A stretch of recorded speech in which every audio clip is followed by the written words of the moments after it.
Profesora, por favor. Todavía me puedo subir, ¿eh? Es lo que te iba a decir. Todavía. Aquí está el micrófono para que capte a las dos. Y aquí está el control por si quieren cambiar. A ver, ¿este es el control y este qué? Este es el micrófono. Sí.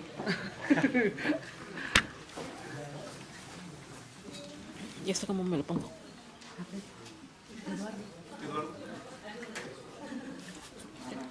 ¿Esto cómo me lo pongo? Solamente aquí en el cuello. Eso se lo puso un niño. Está como muy chiquito, mira. Ay, espera.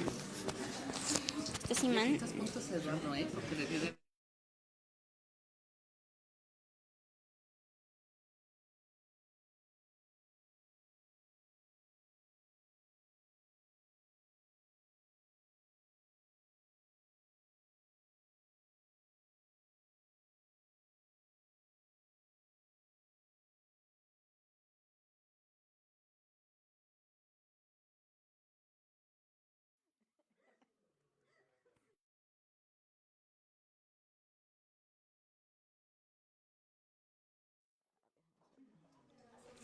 Acá.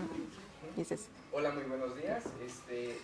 Vamos a dar inicio con la mesa 6, que es el diseño de reactores para procesos fotoasistidos, con la doctora Reina Natividad Rangel, la doctora María de los Ángeles Mantilla Ramírez. Damos inicio. Sí, buenos días a todos. Muchas gracias por estar aquí y muchas gracias por la invitación. Es muy grato ver nuevas caras y encontrarme con amigos muy queridos y colegas muy queridos que ya tenía ratito que no nos veíamos. Entonces, bueno, me toca la parte en esta sesión vamos a ver los reactores para procesos fotoasistidos. Mi fuerte son los materiales, yo hago nanomateriales y la doctora Reina, ella es buenísima en reactores. Pero bueno, al hacer materiales sí tenemos que tener en cuenta que se van a evaluar en un fotorreactor y un fotorreactor es diferente a un reactor normal. Entonces, bueno, les voy a explicar un poquito de todo esto. Se deriva de los procesos de oxidación avanzada, que es nuestro pan de cada día de los que estamos aquí, de la mayoría. Entre los procesos de oxidación avanzada son aquellos que se basan en la generación y empleo de radicales hidroxilos y otros radicales que son especies altamente oxidantes y que tienen la ventaja de que trabajan a presión y temperatura ambiente, a diferencia de los procesos convencionales catalíticos, y pueden aplicarse tienen diversas aplicaciones, desde tratamiento de agua, ahorita voy a ver, y generación de energía. Bueno, como comentaba, los procesos de oxidación avanzada se dividen en fotoquímicos y no fotoquímicos. ¿A qué nos referimos con fotoquímicos? Foto se refiere a todo lo que esté activado o que tenga injerencia de la luz. Y los no fotoquímicos, pues son los que no necesitan luz, que son los procesos que son un poco más convencionales. Y bueno, por ejemplo, para tratamiento de aguas existen todos estos tratamientos. Y en el caso de los fotoquímicos, todos son, al decir foto, que van a ser activados con una fuente de luz. Entonces, pues como ya decía, en los métodos fotoquímicos se basan en la generación de estos radicales hidroxilo por medio de una radiación.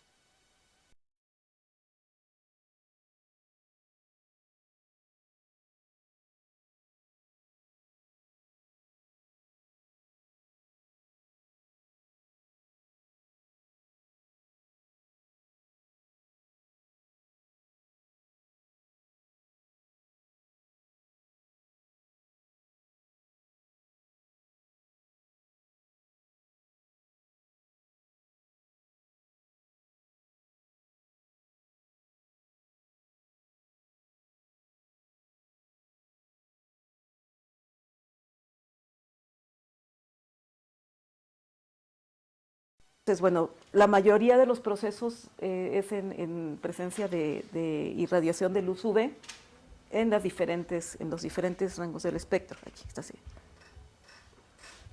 Entonces, bueno, esto es el espectro de la radiación UV. Vemos, bueno, tenemos, esta es la irradiación solar en la Tierra, más o menos cómo está dividido. Esto depende mucho de la región donde estemos, incluso de la contaminación. No es lo mismo estar en una zona costera que estar en una región de montaña o estar en la Ciudad de México, que pues ya la radiación UV yo creo que ya se desplazó hasta quién sabe dónde la cantidad del porcentaje de radiación UV por efectos de la contaminación. Pero en mayoría lo que se trata es, o sea, una idealidad de un proceso fotoasistido es que pudiéramos trabajar con luz solar. Y dentro de la luz solar, la que tiene mayor energía es la región del espectro UV y luego la luz visible, que es la que nosotros detectamos como que, bueno, hace sol y es lo que vemos, ¿no? Pero todo ese espectro está cuando estamos expuestos al sol, todo ese espectro es el que se va. Y bueno, aquí está otra de cómo se reparte en el espectro electromagnético y donde tenemos la luz visible y la luz UV cómo está dividido. Bueno, los procesos fotoasistidos, el proceso fotoasistido tradicional que existe desde el inicio de este planeta es el proceso de la fotosíntesis. Y de ahí, de hecho, hace como unos 15 años hubo el superauge de que le empezaron a llamar a la fotocatálisis, bueno, se denominó fotosíntesis artificial. De hecho, fotosíntesis artificial es estrictamente cuando hacen materiales que simulan a lo que tiene una planta, ¿no? Pero bueno, se empezó a denominar fotosíntesis artificial este tipo de procesos porque emulan a lo que hacen las plantas, que una planta tiene ciertos compuestos que al estar en contacto con la irradiación solar y en presencia de agua, hacen una serie de reacciones y entonces por eso es que todo el mundo, lo ideal es tener muchos arbolitos para remediar el ambiente porque las plantas hacen ese proceso y entonces los contaminantes que existen en el aire los procesan y los convierten en su alimento y es como es el ciclo de hecho es parte del ciclo de la vida. Entonces, los procesos fotoasistidos se basan en este principio de lo que sería la fotosíntesis general que ocurre con las plantas. Entonces, los que diseñamos nanomateriales para hacer fotocatálisis, hacemos fotocatalizadores que cuando son iluminadas con una fuente de luz que tenga energía suficiente, va a producir que un electrón, sabemos que tenemos en un átomo, tenemos los electrones que están en ciertos niveles y tenemos que la banda de valencia y la banda de conducción, que es la última, y la banda de valencia es la penúltima. Cuando irradiamos un material semiconductor, lo que va a pasar es que un electrón de la banda de valencia va a saltar a la banda de conducción y eso es el principio de todo un mecanismo que se genera lo que se denomina un par hueco-electrón. Se forma un hueco en donde se salió el electrón y el electrón se va para esto. Entonces, bueno, ocurren estos procesos y nos vamos para acá. Bueno, también puede haber un proceso que se llama recombinación, que es que si la energía es muy pequeñita, nos vamos a regresar al estado inicial. ¿Cuáles son las aplicaciones de los procesos fotoasistidos?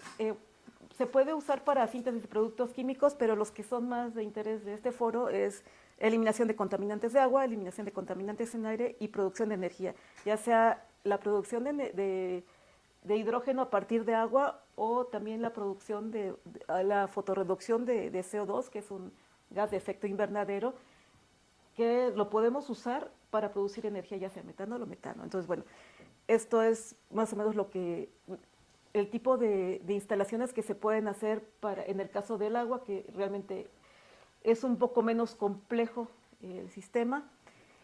En el aire, pues el elemento fotocatalítico se adiciona a elementos constructivos que pueden ser pinturas, pueden ser morteros, cementos, y que al estar irradiados con la luz del sol y en presencia de cierta cantidad de humedad, pueden remediar como si tuviéramos árboles plantados. Eso en Europa se está usando mucho y es muy eficiente. En el caso de la producción de hidrógeno a partir de agua, rompemos la molécula de agua, que es muy estable, mediante un fotocatalizador e irradiación de una fuente de luz. Y bueno, ocurre esta reacción y tenemos la separación, que es más o menos lo que se mencionaban en la reacción electroquímica, pero es menos eficiente, pero es más limpia porque pues, estamos usando nada más una fuente más limpia. En el caso de la fotoreducción de CO2 podemos producir metanol verde, que sirve es muy útil como un combustible alterno para sistemas grandes. Se usa mucho en barcos, por ejemplo, porque es más fácil de transportar. Por ejemplo, el hidrógeno es muy bueno, pero tiene ciertos problemas en su logística. Y también se puede producir metano, se pueden producir otros productos. Y bueno, ya vamos a pasar a la parte fuerte que le toca a la doctora Reina, pero cuando hacemos reacciones, cuando diseñamos materiales, hacemos nuestros polvitos y los probamos en reactores muy sencillos de laboratorio como estos que están aquí. Y bueno, de repente ya hacemos algo un poquito más sofisticado como ese reactor de allá, donde tenemos una ventanita que depende de la luz que estemos usando. Si usamos materiales que sean sensibles a la luz ultravioleta, nuestra ventana tiene que ser de cuarzo. Tenemos otros reactores que empezamos a hacer como que con algunas variantes y que tengan otras características. Y lo ideal sería tener un proceso así completo donde pudiéramos tener varias etapas y producir energía a partir de agua, de sol y tener todo esto. ¿Por qué es tan importante el diseño de los reactores? Porque vemos cómo han subido los artículos en el área de fotocatálisis en el transcurso de los años, pero las patentes no son tantas, precisamente porque para llegar a la aplicación nos quedamos en el polvito y es difícil tener un reactor que sea eficiente para probar nuestro polvito. Existen diferentes reactores que ya es los de lecho fluidizado, donde tenemos un reactor que el catalizador va a estar en movimiento, los reactores de membrana y los reactores de lecho fijo, donde el reactor va a estar depositado. Y bueno, ¿por qué es tan importante y tan difícil? Es todo un reto el diseño de reactores, porque cuando los que somos ingenieros químicos y que diseñamos reactores para reacciones químicas, tenemos que ver todos este tipo de conceptos: distribución de flujos de alimentación, tiempo de contacto, transferencia de energía, transferencia de masa, control, presión, temperatura, pero en un proceso fotoasistido adicionalmente tenemos que adicionar el concepto de la irradiación, que es una radiación óptima, una distribución óptima para que esté en contacto esa luz con todo el sistema. Entonces, esto no lo voy a explicar, pero tenemos este tipo de ecuaciones que se van a necesitar para evaluar el efecto de la irradiación de la luz. Y bueno, lámparas, pues se puede usar desde lámparas visibles, lámparas UV, y también efectos en el transporte, tanto en el transporte de masa dentro de la estructura del poro del material y por fuera de la estructura del poro para ver cómo están los tiempos de contacto. Entonces, bueno, como conclusión, el diseño de los reactores en los procesos fotoasistidos es un problema complejo y que va de la mano del desarrollo de los materiales, de los fotocatalizadores, para lograr una alta eficiencia, y es fundamental para el éxito de este tipo de aplicaciones. Entonces, muchas gracias por su atención y los dejo con la experta en reactores. Muchas gracias.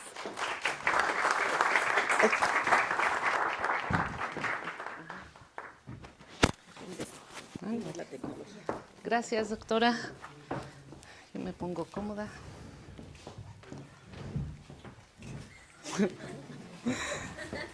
Ok, a ver, Eduardo. No.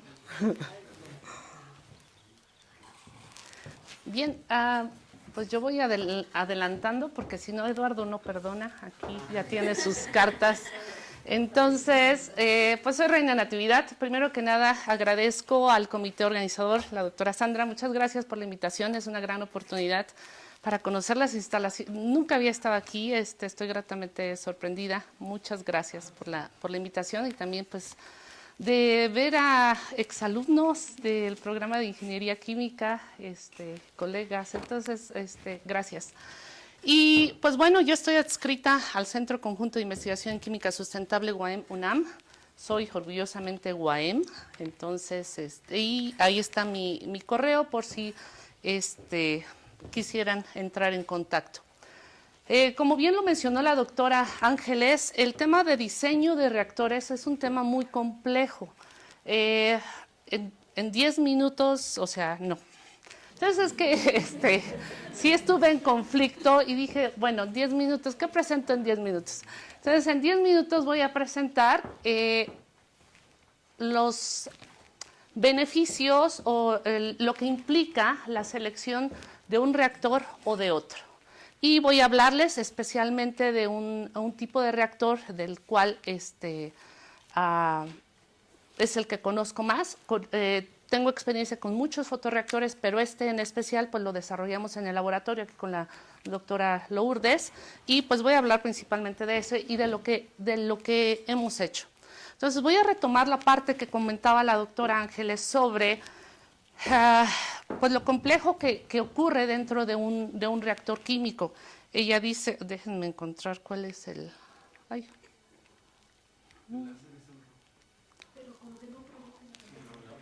No, ¿eh? Bueno, ahí está. Solo los inteligentes lo ven, ¿ok? Entonces... Ahí está, estoy señalando aquí, fíjense. Bueno, tenemos... ay, esto sí funciona, ¿cómo? Listo. Lo que estoy mostrando aquí es los pasos que ocurren en una reacción multifásica. Para empezar, un proceso fotoasistido puede ser en una sola fase, es decir, radiación de gas o radiación de líquido. Pero si le agregamos el polvito, que mencionó la doctora, o el catalizador, pues vamos a tener una reacción ya multifásica porque va a ocurrir entre el gas y el sólido o bien el líquido y el sólido. Pero aquí el esquema que les estoy mostrando es una reacción todavía más compleja que las que hacemos en el Laboratorio de Ingeniería Química en el CICS, que son reacciones de 3 fases, es decir, gas, líquido y sólido. Y entonces aquí estoy indicando todos los pasos que deben seguir las moléculas para llegar hasta el catalizador. Entonces, usualmente los desarrolladores de materiales pues se enfocan en esta parte, pero ¿qué creen? Olvidan esta parte, ¿sí? Y entonces, los que hacemos ingeniería de reacciones nos enfocamos más en esto.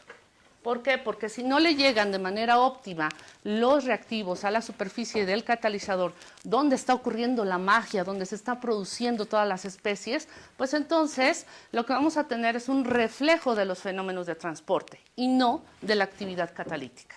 Por lo tanto, y esto es un error que cometen en muchos laboratorios, no voy a decir nombres, pero lo que hacen, dicen, bueno, pues échale el polvo, agita, compara con el otro catalizador, el otro que no hay efecto, es lo mismo, entonces lo mismo da usar zinc que titanio, pero resulta que les da lo mismo porque no optimizaron esta parte. No optimizaron la parte de operativa del reactor a través de ensayar las diferentes revoluciones por minuto, la velocidad de agitación, el burbujeo, por ejemplo, en fotocatálisis, que de repente se utiliza mucho oxígeno para mejorar el tiempo de separación de las cargas en el catalizador. Se agrega oxígeno. ¿A qué velocidad, doctor? Tú burbujeale, no importa. Sí importa, créanme que importa. Entonces, este esquema es la motivación para los que hacemos ingeniería de reacciones. Adelante. Y entonces, el reactor común y el reactor convencional es el famoso reactor de tanque agitado que muchos conocen como batch. No es, les iba a decir jóvenes, pero más o menos. Es que me siento que estoy dando clases de reactores, perdón. Bueno, jóvenes, no, niños, no es un reactor. No todos los reactores de tanque, no todos los reactores batch son de tanque agitado. Sí, todos los de tanque agitado, ni todos los de tanque agitado son batch, Y ahí hay una confusión. Un sistema de reacción puede ser batch, y ahorita les voy a mostrar, pero bueno, este es un reactor de tanque agitado anular, es pequeño, es el que usamos en el laboratorio. Por ahí alguien que sea experto en ingeniería de reacciones podría decirme, ¿y ese diámetro? O sea, ¿qué te pasa?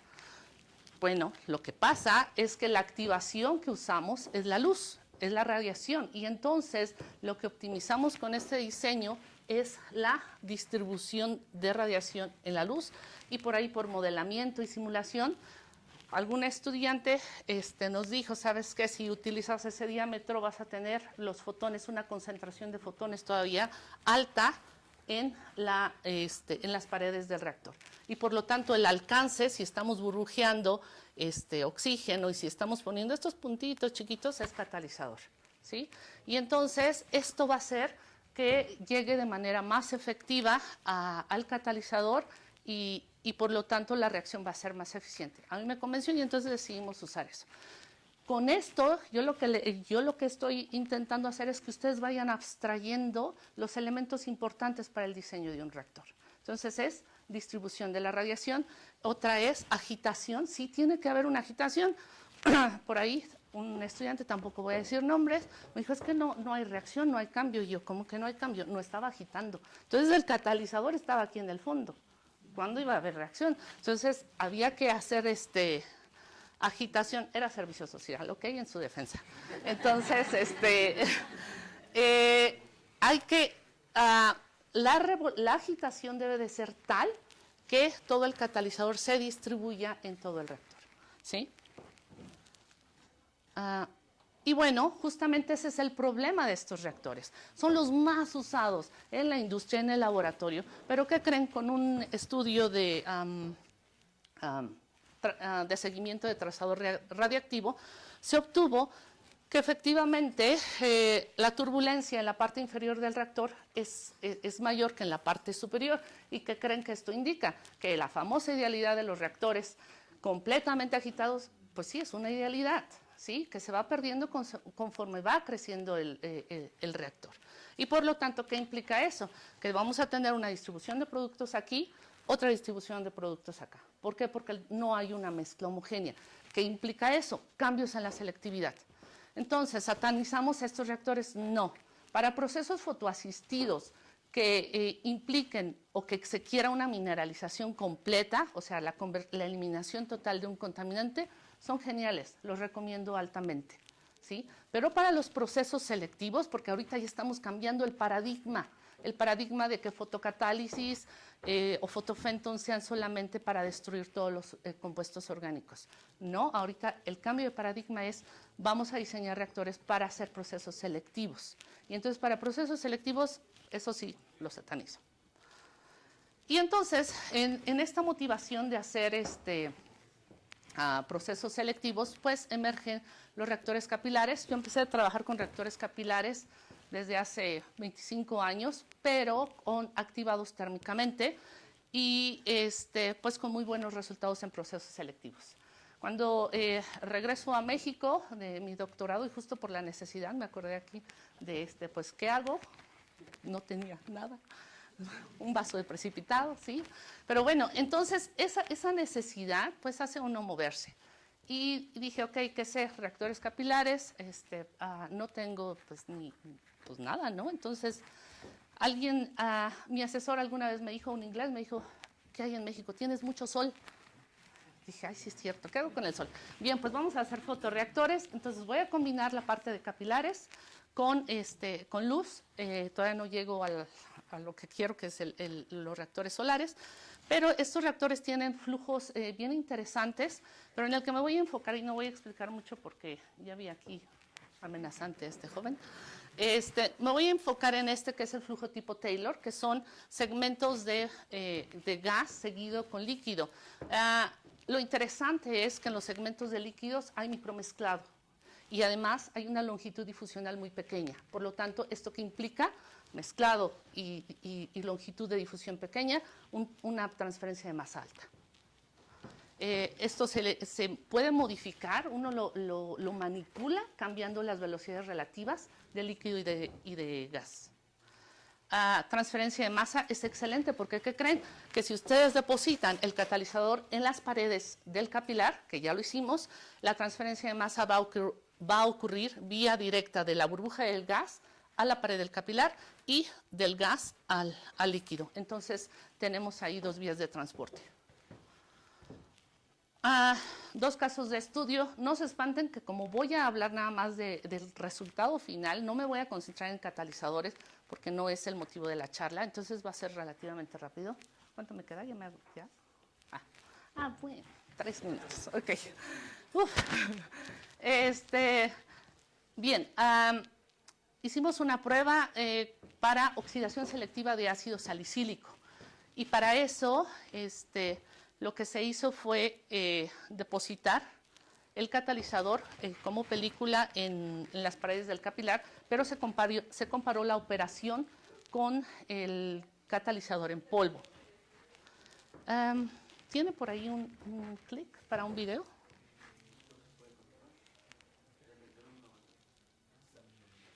Ahí está cómo funciona el reactor. Ese es el flujo tipo Taylor. Aquí imagínense que aquí dentro del líquido pues se está haciendo el mezclado y esto es activación con luz visible. La patente la tiene la UAMX. Los inventores, bueno, yo y la doctora Lourdes, que está por aquí y que ahora está en la Ibero, pero es orgullo UAM. Vamos adelante.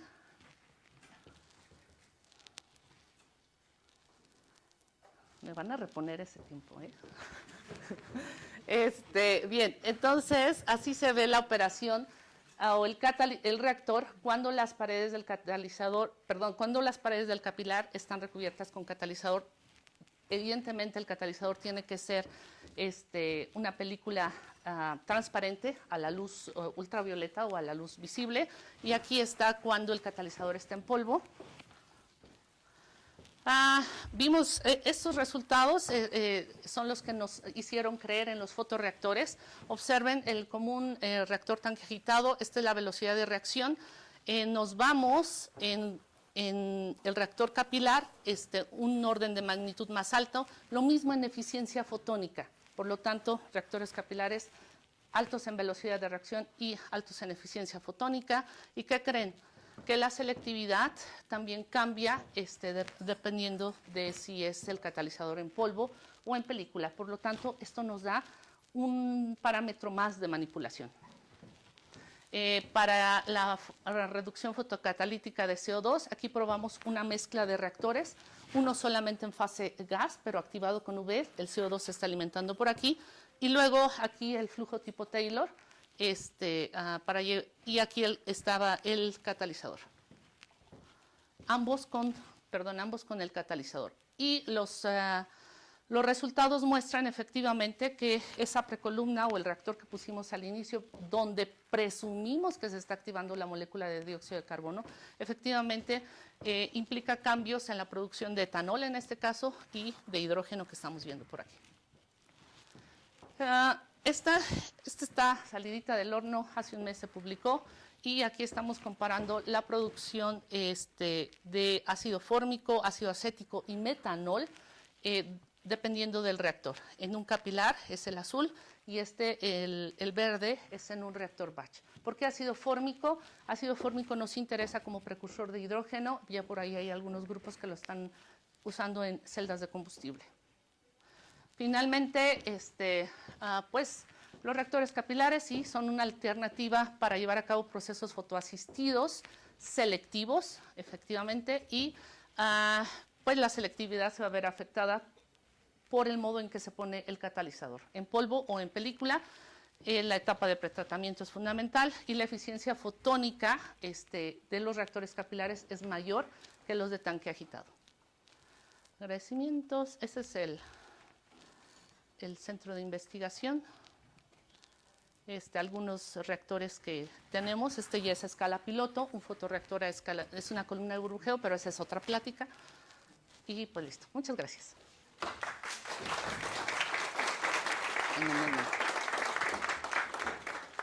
Ahora entramos a un espacio de preguntas para los compañeros doctores. ¿Gustan las doctoras? Ah,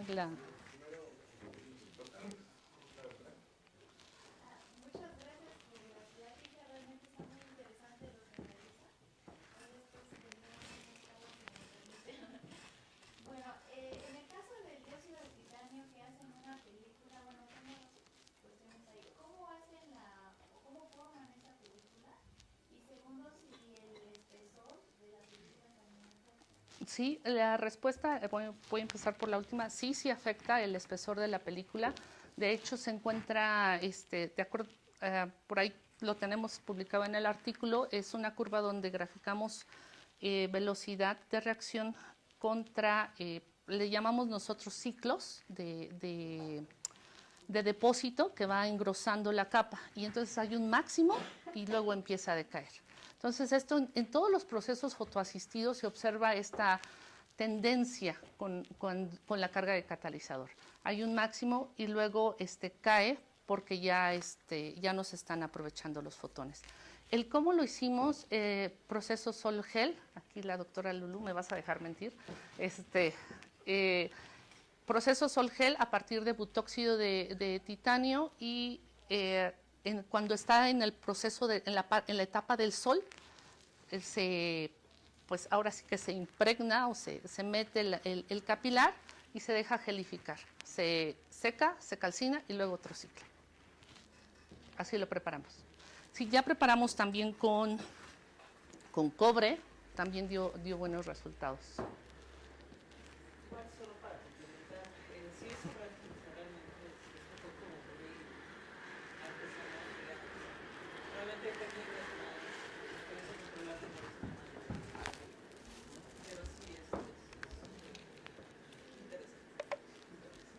Sí, fue parte de su doctorado, por eso le decía que de su tesis doctoral.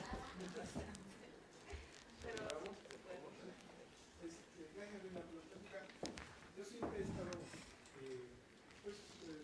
fascinado por estas similitudes de la fotocatálisis y la electrocatálisis. Sí, claro.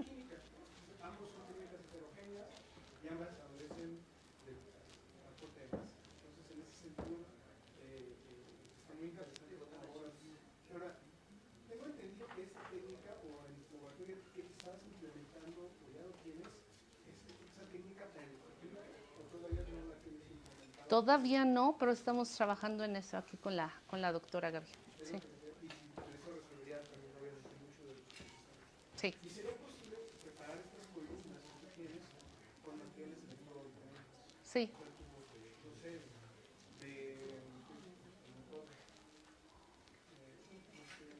un catalizador en ellos, pero de hecho, no sé si recuerdas que alguna vez te pregunté si sabías hacer polímeros conductores. Sí, hacia allá va el asunto. Sí, porque se podrían poner polímeros conductores en lugar de la película de titanio. Gracias, doctora, por su plática, muy interesante. Esto de los microreactores, pues tiene muchas ventajas. Una de las críticas que les hacen a esto necesitamos tratar metros cúbicos por segundo, ¿cómo le haríamos? Claro. Y segunda, ¿de qué diámetro es el capilar? Y si se tapa, ¿qué vamos a hacer? Claro.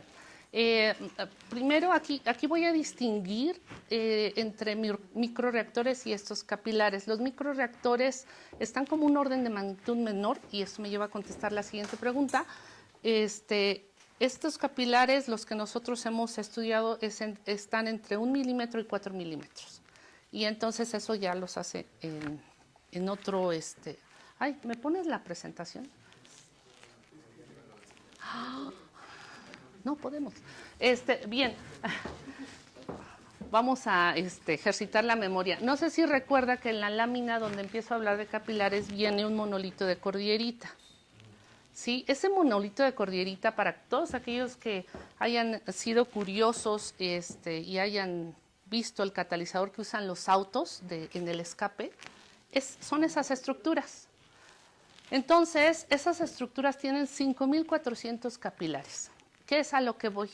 Aquí el escalamiento y la forma de aplicación, esto es nada más como un prototipo, pero la forma de aplicación a nivel industrial no va a ser con un capilar, sino se pone, o lo pensado, lo proyectado, porque lo estamos haciendo en el laboratorio, es poner un conjunto de capilares emulando un monolito de cordillerita. ¿Sí? Entonces, el escalamiento se le llama you scale out, no, you don't scale up, but you scale out. Entonces, haces un escalamiento no cambiando el capilar y por lo tanto es muy importante el estudio en el capilar, porque lo que hace un capilar lo van a hacer los 10,000 que vas a poner juntos. Ahora, nosotros lo hicimos en una longitud de 20 centímetros. La longitud se puede cambiar también. Alguien también en algún lado me decía, bueno, ¿cómo vas a alimentar el gas? La idea es insertarlos en las columnas de burbujeo que les mostré al final, que les decía que tengo ya un reactor a escala piloto, y entonces ahora se van a insertar ahí de tal manera que la distribución del gas se va a hacer de manera homogénea en esas columnas. Y el escalamiento es lineal, es decir, 1 por 10,000. 1 por 10,000, sí. Patrones de flujo. Si logramos que la distribución de gas sea homogénea en la dirección radial, sí. Entonces ya ahí nos vamos a diseñar correctamente el absorbedor de gas. Muchas gracias a ambas por sus exposiciones, fueron muy interesantes. Sí, mis preguntas iban relacionadas a lo que anteriormente le preguntaron sobre el escalamiento. A mí me llama la atención como que hay un montón de cosas que controlar, entre ellas el patrón de flujo que va introduciendo en el capilar, ¿no? O sea, conservar, ¿cómo hacer para conservar que esas fases estén así bien separadas para justamente controlar la transferencia de masa? Y la otra, esa es una de las dudas, o sea, ¿cómo logran eso? Y la otra es, pero si se piensa en el escalamiento, o sea, ¿cómo hacer que la luz se irradie en los capilares? O sea, no van a ser sombras, en mi imaginación estoy tratando de colocar esos capilares, ¿cómo van a hacer la distribución de la radiación? Bien, con respecto a la primera pregunta sobre cómo logras el flujo tipo Taylor, este flujo va a depender de la velocidad de gas y de la velocidad del líquido, pero también va a depender de las propiedades físico-químicas del líquido.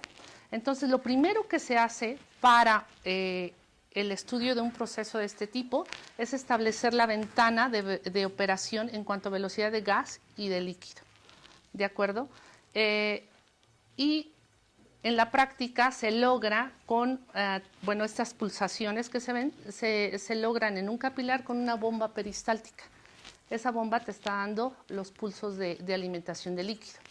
Pero esto resultaría impráctico a gran escala, entonces en gran escala vienen las columnas de burbujeo y ahí, como se produce una matriz de burbujas en la parte superior de los canales, penetran en los capilares. ¿Sí? Y nuevamente ahí se vuelve muy importante la velocidad relativa de gas y líquido, porque con eso haces que entren a los capilares o mantienes la dispersión de burbujas arriba de los capilares. Distribución de luz, definitivamente depende. Bueno, primero, la fuente de radiación puede ser de UV o puede ser visible. Ahorita ya vimos actividad con algunos catalizadores en el visible y por lo tanto la idea es, en la columna de burbujeo que tenemos hay una lámpara en el centro del reactor. Entonces la idea que tenemos es colocar los capilares alrededor, ¿sí? Entonces yo siempre me lo he imaginado así como a manera de un candelabro, algo así. Conste que sí. ¿Perdón? ¿Cómo mides la radiación? Porque hace rato hablaba de eficiencia de fotón y que demás. Entonces, o sea, además de los cálculos y simulaciones, o sea, ¿tienes algún aparato con el cual estás? Sí, hay un sensor de radiación donde podemos ubicar esto en diferentes puntos. Y entonces, en el grupo de trabajo que ya nos hemos ido, que hemos estado creciendo, hay un experto en la parte de modelación y simulación y él valida los modelos y simulaciones con estas mediciones. Sí, muchas gracias. Muchas gracias por su atención. Un aplauso a la doctora.